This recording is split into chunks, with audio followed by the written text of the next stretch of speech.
15,000 குறைச்சிருக்காங்க. அந்த வணிகர் அந்த பொருளின் மீது 10% தள்ளுபடி. தள்ளுபடினா நம்ம இதுக்கு 10% கண்டுபிடிக்கணும். 10% எப்படி கண்டுபிடிக்கணும்னா 2 0 இது 1 0 இது 1 0. அப்போ 1,500 தான் இதோடைய தள்ளுபடி. அப்போ 15,000 1,500 போச்சுன்னா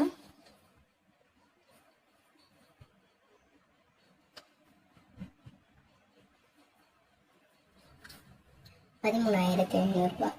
இப்போ அளித்த பின்பு 10% தள்ளுபடி அளித்த பின்பு உங்களுக்கு 8% லாபம் ஈட்டுகிறார் என்றால் அந்த பொருளின் வாங்கிய விலை என்ன அப்படின்னு கேட்குறாங்க. அப்போ இப்போ இதை இவ்வளோ வித்தாவே 8% நமக்கு லாபம். ஓகேவா? 8% லாபம்.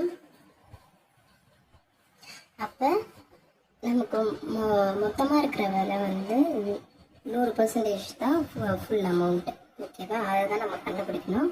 இப்போ இங்கே 108 இது லாபம் தானே, அதனால 100லேருந்து 8 ஆட் பண்ணிக்கணும். 108 எவ்வளோன்னா 13,500 தான்.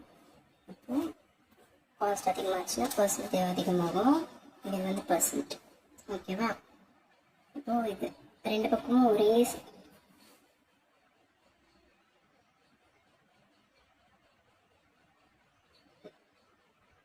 ஒரே பக்கம் அரை மார்க் இருக்கிறதுனால நம்ம கிராஸ் மல்டிப்ளை பண்ணிக்கலாம். இப்போ 100 × 13,500 = x × 108. அப்போ இது இதுக்கு வந்துடும். ஆனால் டிவைடில் வரும்.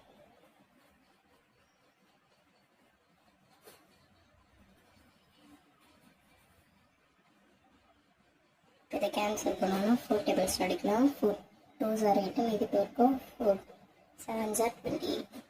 4 2s are 8 மீதி 2 5s are 27. 9 டேபிள்ஸ் அடிக்கலாம். 3s are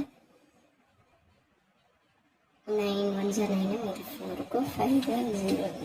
3 டேபிள்ஸ் அடிக்கலாம். 3 5s are 15. இப்போ 25 × 500 மல்டிப்ளை பண்ணலாம். 5s are 25. 5 2s are 10. 12 அந்த 2 0 2 இதை அவுட் எடுத்துருங்க. அவ்வளோதான். therefore x = 12,500. அப்போ வாங்கிய விலை என்னன்னா 12,500.